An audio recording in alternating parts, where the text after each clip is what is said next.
Welcome to another episode of Mike's Money Picks. Today on the podcast, we are breaking down a brand new event on the PGA Tour schedule. It is this week's alternate field event, the Myrtle Beach Classic 2024 edition. We're going to look at the course itself, the Dunes Golf and Beach Club, and then we're going to take a look at the board and tell you who you need to be getting into your DFS lineups and betting cards here this week at the alternate event, the Myrtle Beach Classic. Personally, I am actually really looking forward to this event, if I'm being honest. I mentioned on the show yesterday, which, by the way, if you have not already, check out my preview for the Wells Fargo Championship, which we recorded yesterday, that is on the YouTube channel as well as the audio feed. But I mentioned yesterday, I kind of lamented the fact that I don't personally the signature events on the PGA Tour this year, with it being 70 no cut. I just don't find that to be very dramatic. I don't find it to be very, I don't know. I just don't find that there's a whole lot of gravitas. It feels a lot like Live to me, which I say this as somebody who enjoys watching the Live broadcast. The tournaments largely feel like exhibitions because there's really no true stakes. There's nobody earning qualifications. There's nobody earning Ryder Cup points. There's no added stakes to the line other than just winning or losing. And to me, that kind of just, I don't know, feels kind of bland. So I really like the fact this week that we're getting an alternate field event that is a full field and a cut after 36 holes. And I really like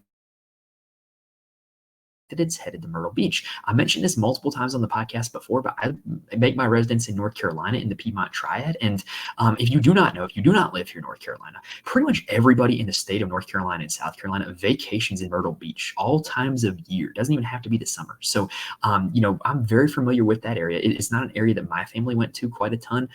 In North Carolina, you also have Outer Banks people. You also have some more affluent people that might go to places like Hilton Head. But there's definitely experience on my part of playing golf in Myrtle Beach, this place that has a lot of great golf courses, has a lot of golf richness in the area that's getting to host a PGA Tour event. And it's a place that I've personally been to. I've never played at the Dunes. I've played at 5 different courses at Myrtle Beach, played at 2 of them on my bachelor party, which was really nice. And just to me, it's really cool to see this area get to host a PGA Tour tournament. So I'm going to be able to bring just a tiny bit of insider knowledge to tell you what golfing in Myrtle Beach is like as we break down this course and then as we look at the field. So we're going to go ahead and dive into it here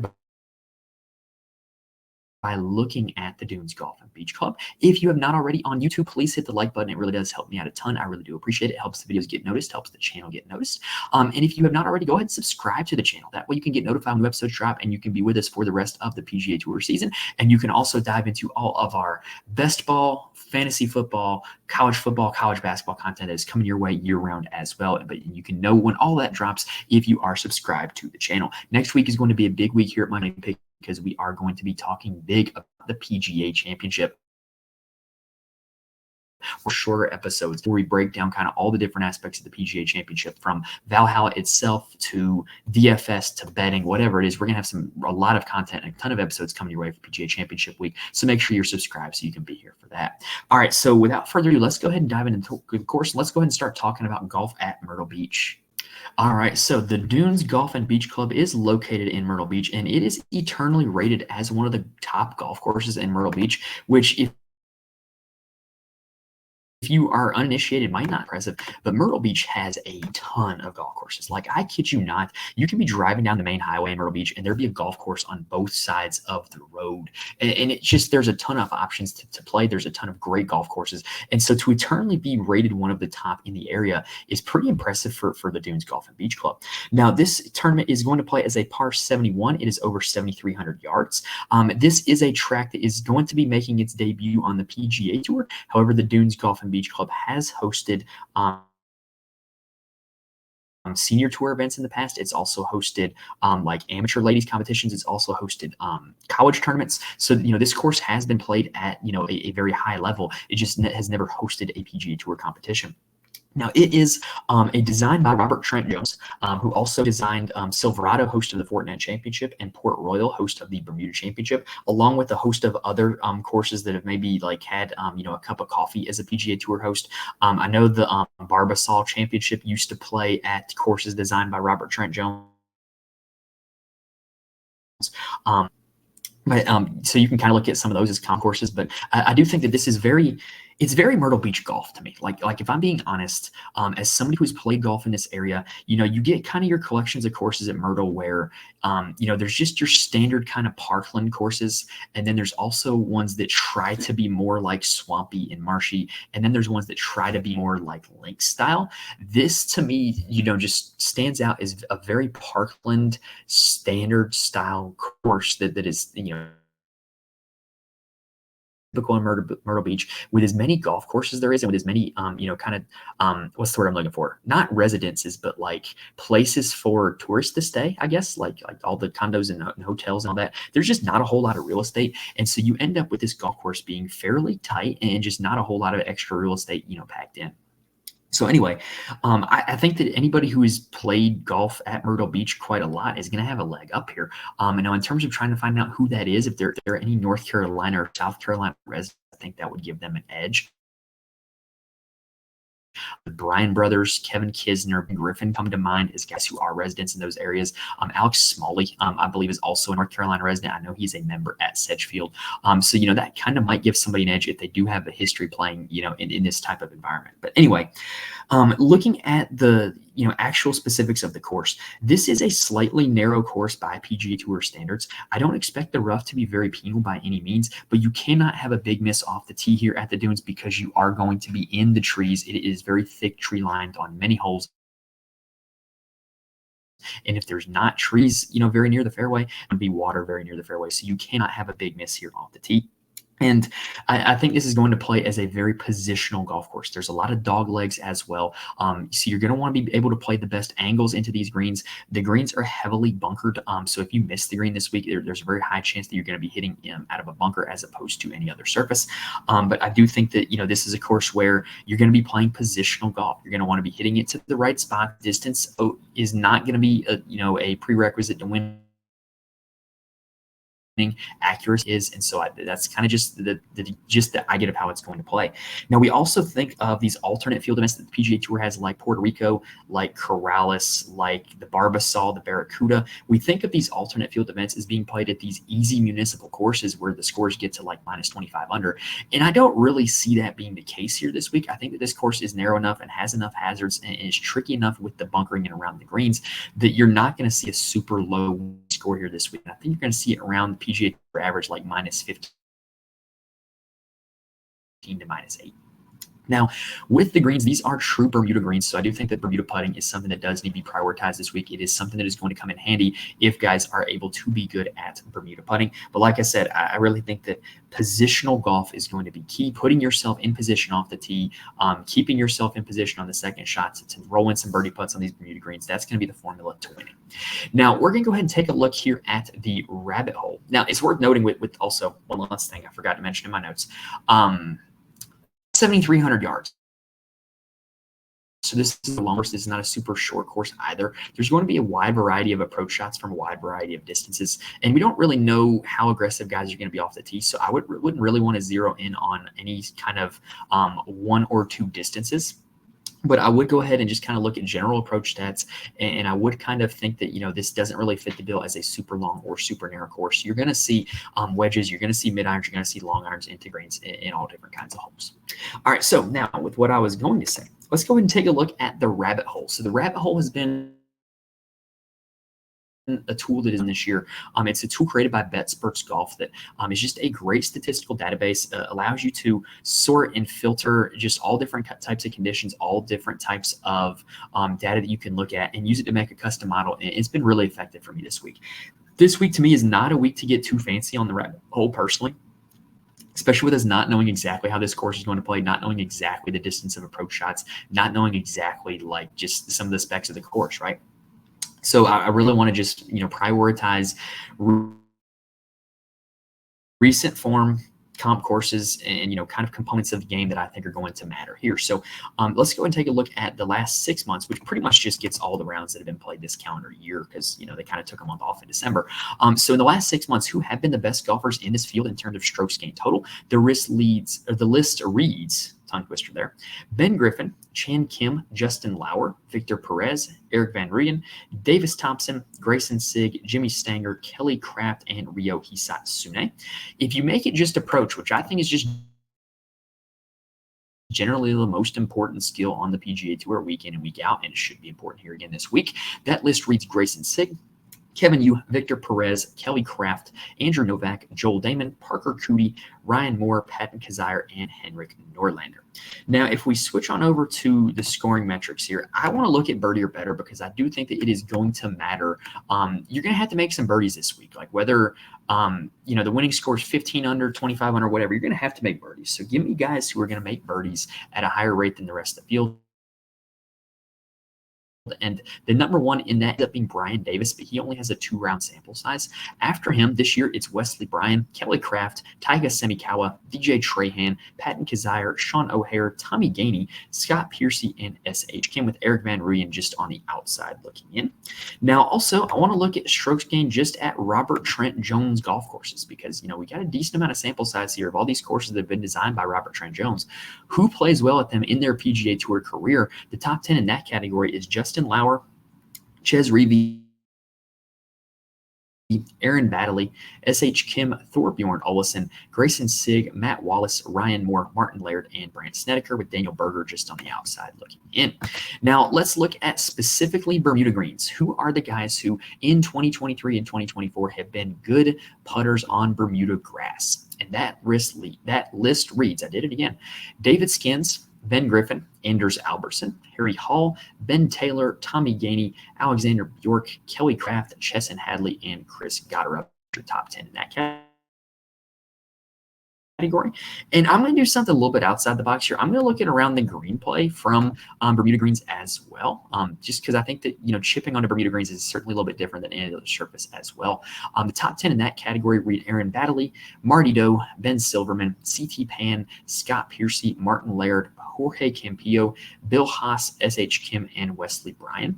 And then 2 more things that I want to look at. I do want to look at sand saves because I do think if you're going to miss the green here this week, it's going to be, out of this as opposed to any other surface. The top 10 in that category in 2024 are Carl Yuan, Raul Pareda, James Hahn, Henrik Norlander, Cody Gribble, Aaron Baddeley, Nick Watney, Tommy Gainey, Chesson Hadley, and Nico Echeverria. Last thing we're going to look at is the comp courses. So how do guys fare at courses that I would say are comps to this one? Well, it's quite the eclectic list of comp courses that I have this week. I've got Sedgefield, which I think that just eyeballing the course is the most natural comp. It's a Park-One style course, not super long, Bermuda greens, accuracy over distance off the tee, all types of approach shots. So Sedgefield is one that I have on there. I think that's the best comp to this place. And then, a few that kind of fit geographically, like Harbor Town and Congaree, that are both in the state of South Carolina. We've got a few of Robert Trent Jones golf courses, Port Royal and the Robert Trent Jones Trail, which formerly hosted the Barbasol Championship. And then we've got 2 southeastern Bermuda-style courses where there's a little bit of danger lurking, the Country Club of Jackson and PGA National. And so when you throw all that in a blender, the best golfers at all of those courses are Daniel Berger. I forgot also Colonial Country Club was another one because another short positional golf course where accuracy over distance is prioritized. Number 1 in that category is Daniel Berger, followed by Ben Griffin, C.T. Pan, Alex Smalley, Kevin Streelman, Kevin Yu, Roger Sloan, Chesson Hadley, Ryan Fox, and Gary Higo rounding out the top 10. Now, throw all that into a model, and you end up with some interesting results. I was not surprised at who popped out as number 1 for me. I was not surprised as who ended up popping up much higher than their salary either. Number 1 in my model was Ben Griffin. Ben Griffin is been the best golfer in the field in strokes gained total in 2024, so it's not shocking to see him pop up number 1.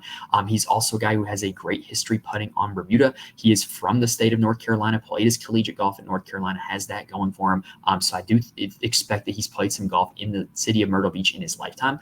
And I just can't say enough about how good of a course fit I think he is. And he's probably going to be a guy that I'm starting off a lot of my DFS lineups with this week. Second up is Davis Thompson. Third up is Kelly Craft, who is kind of the wild card. But when you look at what Kelly Craft's done recently, he's gaining a lot of strokes on approach. He has been a very good Bermuda putter in his career. So Kelly Craft just checks a lot of boxes, and I'm not shocked to see him pop up in third place. He's definitely going to be a value play that I'm going to be filling out a lot of my DFS lineups with.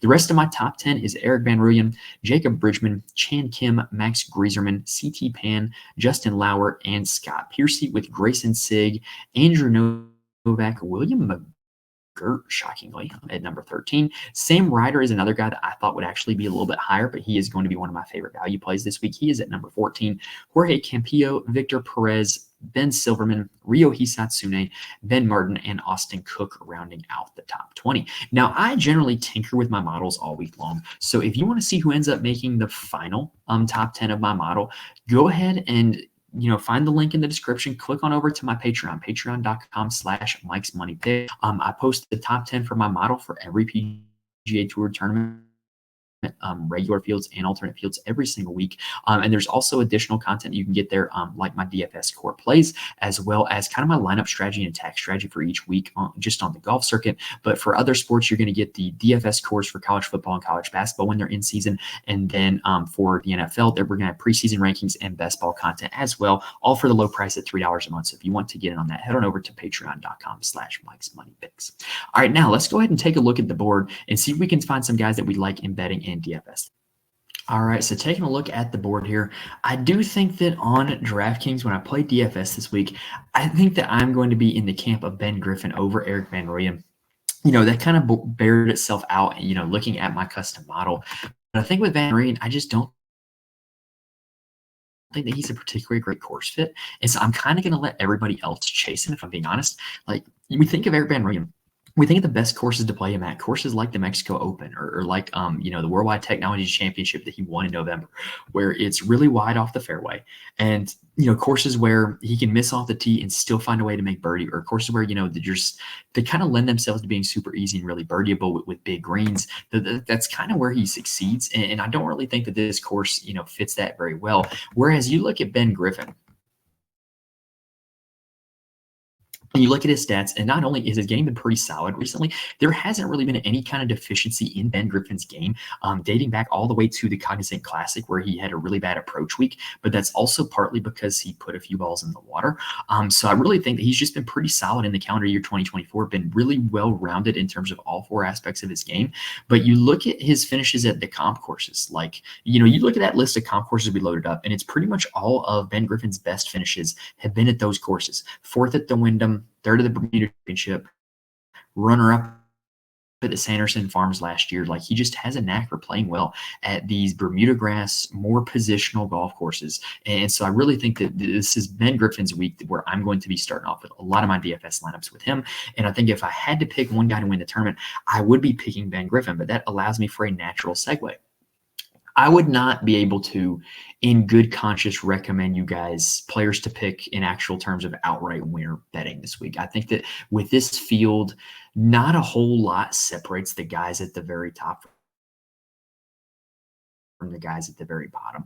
And I don't think that's necessarily reflected in the odds boards, just because, the books have to find a way to make a profit. They have to, market numbers that work out for their best interest. So I don't really feel comfortable recommending a whole lot of outright winners here this week on this show. If you are somebody who is comfortable with that, then by all means go for it. I'm not going to tell you to not bet outright on this tournament. I'm just telling you that the math doesn't really math with the win equity of the guys at the top of this field and what their odds are on the actual odds boards. Now, I say all that and watch Eric Van Rooyen or Ben Griffin or Daniel Berger, like one of the favorites, watch one of them end up winning by like 7 strokes. But like, I just don't necessarily think I can really get behind a whole lot of outright betting this week. When I look to bet this week, it's going to be guys that I particularly like to finish top 10 or top 20 and hope to hit at a rate that is better than the odds. I think that I have a better likelihood at doing that in the long run than trying to narrow a winner this week with a lot of guys who don't win PGA Tour events very often. Now, Daniel Berger is third up on the list on DraftKings. And I got to say, I think he's purely the most talented golfer in the field, right? Like, he has won on the PGA Tour. He's won big events on the PGA Tour, like Colonial, like Pebble Beach. So I do think that Daniel Berger, if he's back, like he's the best guy in the field. But I don't know if he's back. Like he's been nursing this injury for about 2 years now, and he's finally back to playing a regular schedule. He's made his last 3 cuts. Finished 13th at Byron Nelson last week. Was pretty solid there, like just well-rounded in all aspects of his game. But I just don't really know if he is all the way back. If you're looking to bet somebody just based off of talent, he'd be the guy that I go with. Now, after him, you got Davis Thompson, who did show up very well in my model, but he is coming off of a missed cut at the Byron Nelson. He's just kind of a prolific birdie maker. So if this tournament does end up being something where there are a lot of birdies, I think that could give Davis Thompson an edge. The only thing that slightly worries me is dude hasn't finished top 10 in an event since the American Express last year. You know who won that event? Jon Rahm. He's on live now. So literally it's been forever since Davis Thompson has had an actual top 10 in a PGA Tour event. This week is as good as ever because I do think he is genuinely one of the best in the field. Looking down from there, Beau Hossler seems to be kind of boom or bust to me. I don't really like at courses that are shorter and narrower and more positioner off tees. He might be a little bit more of a pass for me. Ryo Hisatsune, and I'm going to mention his countryman Taiga Simikawa into this group as well. I think he's just really talented. He's really young. He's really up and coming on the PGA Tour. They kind of remind me of both Hisatsune and Taiga Simikawa. Remind me a little bit of Tom Kim before he won. And then all of a sudden he won. It's just like, oh yeah, that's Tom Kim. It feels like he's been around forever, right? When he really hasn't. So I do think that one of these guys, I think that they're so young, they're so talented that they're eventually going to break through for a win. Both had really good showings at the CJ Cup, Byron Nelson. And so I do think that Hisatsune and Simikawa are going to be, in my DFS lineups this week is probably the second guy in after Ben Griffin in a majority of them. Kind of some quick hitters here. Andrew Novak has been one of the best players in this field on approach in the calendar year 2024. He's been his best putting on past Palom greens. This is not those, but if he brings that approach game, he can absolutely win this event. Matt Wallace led the field in tee to green last week at the CJ Cup Byron Nelson. Also, he kind of has it for playing well in really bad fields. He won the Corrales Punta Cana last year, which was an alternate field event. So I would not put it past Matt Wallace to win this event either, especially coming off of that really strong tee to green showing at the CJ Cup Byron Nelson. I really like Justin Lauer here this week. He kind of is a very similar argument that I make to Denny McCarthy a lot. He is one of the best putters on the PGA Tour. And when you have a guy who is going to be good putting, especially on this surface, he's a very good putter. It kind of makes everything easier because if he does have a really good tee to green week, then he has a chance to win the golf tournament. If he's able to just hold his baseline with the putter, and that's something that a lot of guys have the opposite problem. You think about Tony Finau and Will Zalatoris, where they're such good ball strikers, but they can't putt, and they need that hot putting week to win. Justin Lauer just needs a week where he putts normally and is just slightly above average tee to green. And in a field is lower quality like this one, I think there's a chance that he can do it. The last alternate event he played, Corrales Punta Cana, he finished in 4th place. Was able to finish 24th last week at the CJ Cup Byron Nelson. Justin Lauer ticks off a lot of. He's probably going to be one of my favorite 98 players on DraftKings, and probably a guy I'm going to betting the top 10 or top 20 for sure. Matty Schmidt is a guy that just keeps popping up on leaderboards, even though he did miss the cut at Byron Nelson last week. I believe he missed it on the number. Very unlucky kind of how that played out where -6 ended up shifting to the cut at the last minute. So he's a guy that, hey, he just keeps popping up on leaderboards, and you got an alternate field event. He's played very well on those, 10th at Puerto Rico, 11th at the Corrales Punta Cana. So why not let him have another shot again? I think you can make the argument that he's very talented and he's knocking on the door for the win. Victor Perez is in an interesting situation because he's qualified for the PGA Championship by virtue of what he has accomplished on the DP World Tour. He has been just okay on the PGA Tour, but I think you could make the argument that he's got a lot of motivation to play well this week, wanting to get in good form heading into next week. And I think you can make the argument that with everything he's accomplished on the DP World Tour in his young career, that he's actually better than a lot of the guys at the top of this board, and 800 could be looked at as a little bit of a steal. Ash Smalley is an interesting case study because he has had a quite poor 2024, if I must say so, but he's really starting to turn it on lately. Pretty much at the CJ Cup Byron Nelson, he was great off the tee, great on approach, slightly above average width around the green, lost strokes with the putter. And you can argue that if he did gain strokes with the putter, he could have ended up winning that golf tournament. He was T6 at the Corrales Punta Cana, but we don't really have any data from that. But before those 2 tournaments, he had really been bad in pretty much all aspects of his game. But if you go look at his course, he finishes a lot of these shorter positional golf courses: 12th at Bermuda, 13th at Wyndham, 11th at Bermuda, 16th at Sanderson Farms, right? So like this guy has a history of playing this type of course very well. He is from North Carolina, so I do think that could give him an edge. Maybe he has experience playing in Myrtle Beach. I would not mind rolling out Alex Smalley this week. Chan Kim is kind of like a Davis Thompson light, where he is a prolific birdie maker. We played him a ton at the Corrales Punta Cana Championship, and he rewarded us with a T6. And then last week at the Byron Nelson, I played him a lot again, and he did not reward me with missing the cut. But he was 500 in round 1, so clearly the guy does know how to make birdies. Clearly the guy can score. He just needs to make sure he makes the weekend so that he can have all 4 opportunities to score. I think he's a great showdown DFS play because I think he's a guy that can just get red hot and make birdies in bunches. But I will be having him in some of my lineups this week because I do think that with his birdie making ability, he possesses the upside to win this golf tournament. S.H. Kim, Grayson Sig, and Ryan Fox, I think, are all solid plays for different reasons. S.H. Kim's coming in off great form with the T4 at the CJ Byron Nelson, was also T14 at Valero, but we are out of the state of Texas, so who's to know if he's going to be able to keep that up or not. Grayson Sig rayed out really well when we looked at approach. It just hasn't really panned itself out in the results for him. So maybe if he's able to continue that solid approach and just kind of hold the water off the tee and on the greens, he could end up being okay. Ryan Fox is one of the best drivers of the golf ball in the field, and so I would kind of bump Ryan Fox, Beau Hossler, Garrick Higgo. I'd kind of lump them all in the same category where we don't really know how this golf course is going to play. What if distance ends up being a massive advantage? If that's the case, then Ryan Fox is going to be starting on second base, as is Garrick Higgo, as is Beau Hossler, right? So, if the driver does end up being important to speak, it's very likely that Ryan Fox would have a good finish. I don't expect a lot of people to play Ryan Fox, given that he is coming in off of 2 missed cuts in his last 3. It just really hasn't been all that great in the calendar year 2024. So, hey, what if, then just what if the course plays differently than everybody says? I think there's a possibility that Ryan Fox can go off, and I don't think that anybody's going to play him. I really do think there's a little bit of a fall off after Taiga Semikawa. We mentioned how much I like him already, but I do think that after him, there's a little bit of a fall off, and I'm just not really as interested in guys below him. Thorbjorn Olesen, very accomplished on the DP World Tour, won a lot of events worldwide, has been up and down, was in the mix on Thursday at the Masters, but then the wind on Friday kind of jumped up and got him, and he was never in contention after that. Chris Gotterup is an absolute flusher of the golf ball that with the way he strikes the ball, all it takes is a week where, his around the green play and putting isn't horrible. He's going to have a chance to win. And so I do think that he's an intriguing play for that reason. But after those 2 guys, it's really kind of bleak once you get past, 7,800, in my opinion. CT Pan withdrew last week.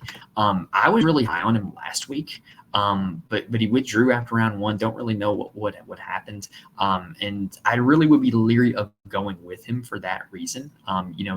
Injuries in golf, that's not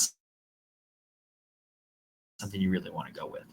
Alejandro Toasty played pretty well in an elevated event. The RBC Heritage, he finished 33rd, but then followed that up with missing the cut on the number at the Byron Nelson. I'm not really going to hold that missed cut against him. Toasty is a guy that in his history on the Korn Ferry Tour, he showed a proliferation for making birdies. You like the big word there, proliferation.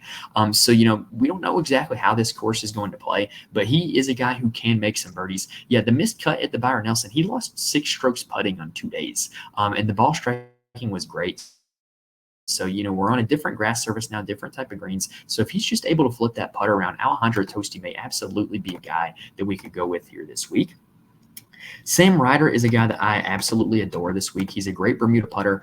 His recent form is kind of up and down, but you look at his history on Bermuda grass, you look at his history on these types of golf courses, and it's spectacular. So Ryder is a guy that I'm going to be playing a lot of. Alex Bjork is kind of getting back in swing of things. He'd started off the year quite terribly, if we're being honest. But he's kind of starting to find his game back. a little bit, and in the DP World Tour, he was at his best on shorter golf courses. He kind of has a game very similar to Webb Simpson, so I wouldn't mind rolling the dice on him. Nico Echeverria was ranked first in Golf Digest's power rankings this week, so take for that what you will. But he's coming in off of 2 straight top 25 finishes. Wouldn't have a problem going with him. But in this 7K range, we already mentioned my favorite play. It's Kelly Kraft. He popped up well on the model. He was 13th at the Byron Nelson. Him and Kevin Tway had a top 10 at the Zurich the week before. And what you can't see on DraftKings is that his stats in the fall swing were very good. He was consistently making every cut at a very cheap price tag, and he's still very cheap for where I perceive his game to be at 7,100. So Kelly Kraft is absolutely going to be one of my guys here this week. If you're looking to pivot off of him, Chandler Phillips is another guy kind of like Alejandro Toasty. We saw him playing in elevated events like not too long ago because of how well he was playing before that. So I wouldn't mind going with him either. I think that he has a guy whose ceiling is vastly higher than where he's currently priced. And then I also really like, at a price tag of $7,000 and really below that, you've got an interesting combination of players. Lanto Griffin and Rico Hoey have been great at ball striking recently, just can't putt to save their life, and it's been costing them. If they can flip their putter, they're going to be okay. Whereas you've got Harry Hall and Justin Suh, who are good putters of the golf ball. Harry Hall and Matthew Neesmith are very good at short courses, so I would be okay with playing either of those two guys. David Skins is probably my favorite guy, 6K range, though. So, we saw his ceiling in the last 2 months where he finished 4th at, the Cognizant Classic, 7th at the Houston Open. He's a guy who just randomly pops and kind of, at this event, like, I could see it, right? Like, he's a very good Bermuda putter. He rated as one of the best putters in Bermuda when we were making the custom model. So David Skins is probably going to be my guy to go with at 6,800. I also think that Henrik Norlander is starting to turn a little bit of a quarter. He had a terrible Sunday at the Byron Nelson, which dropped him down the leaderboard, but he was consistently firing 3 under every day until then. He was pretty solid at Corrales as well, and he and Luke List were also pretty good at the Zurich. He's a guy at 6,700 that, like, I would not mind going with him either. Looking way far down the board, though, you got a good story in the Bryan brothers. Wesley Bryan, finished 2nd at Corrales in his second to last event. And then George Bryan, his brother, who kind of runs the Bryan Bros YouTube channel, is in this event. And he did play one event last year at Bermuda, and he actually made the cut. George has got some game, especially at short courses that are not going to box him out for lack of distance with a lot of the other guys on the PGA Tour. So if you're playing for the vibes, I would have no problem playing either Wesley Bryan or George Bryan. It's worth noting also Wesley Bryan PGA Tour win at Harbortown, which is very close geographically to this one. Another shorter golf course. Wesley Bryan's big deficiency is he's not very long off the tee. This is a course that is not going to box you out for lack of length off the tee. At least that's my perception of it from everything I have seen so far. One more name to mention, and that is Kevin Kisner. Because let's be honest, Kevin Kisner has been quite poor on the PGA Tour this season. If there were ever a place for him to play well, it would be in home state of South Carolina, and it would be at a short golf course that is going to prioritize position off the tee as opposed to distance. And so if you're ever going to play Kevin Kisner in 2024, I think this would be the week where you roll him out. He's only made one actual cut. The other made cut on DraftKings that's showing up is the RBC Heritage, which was an elevated event. But I just think that if there's ever a time to play Kevin Kisner, this week would be the week, and I don't think that much separates him from the very top guys at the board here in a week like this. All right, so that does it for the Myrtle Beach Classic, a 2024 preview. Hopefully it was able to give you guys all the information that you need to build some winning, successful DFS lineups this week and some winning betting cards this week as well. We looked at the course, we looked at the board, we made a custom model. Hopefully we gave you guys plenty of information that you are going to use to dominate this week. If you like what you saw here in this video or listening on audio, please go ahead and subscribe to the YouTube channel, subscribe to the audio feed as well. That way you can be with us for the rest of PGA Tour season, as well as all of our college football, college basketball, NFL, and best ball content in addition to that. And while you're at it, please go ahead and hit the like button on YouTube, rate and review on audio. Helps me out a ton, and I really do appreciate it. And I hope you guys come back next week because we have a ton of PGA Championship content that is going to be coming your way. I'm really stoked for Valhalla. I really like that venue as a major championship venue. And so we're going to have a lot of content coming out. We're going to have a lot of takes, a lot of guys that, I'm going to be looking forward to getting into my DFS lineups and onto my betting cards. And I cannot wait for that event. So make sure you come back with us that event and be prepared to win whatever game you're going to be playing that week, whether it's the DFS, betting, or otherwise. All right, so that does it for this episode, guys. So like I said, hopefully I was able to give you guys a little bit of some info on this course at the Myrtle Beach Classic that you might not have heard before, some insights on some of these golfers that you might not have heard before, definitely some names that you may or may not have heard before. But hopefully I was able to help you guys pick out some winners this week. If you made it this far, thank you guys for watching and listening. And like I said, hopefully I'll be able to see you next week for the PGA Championship. If not, I will see you guys next time.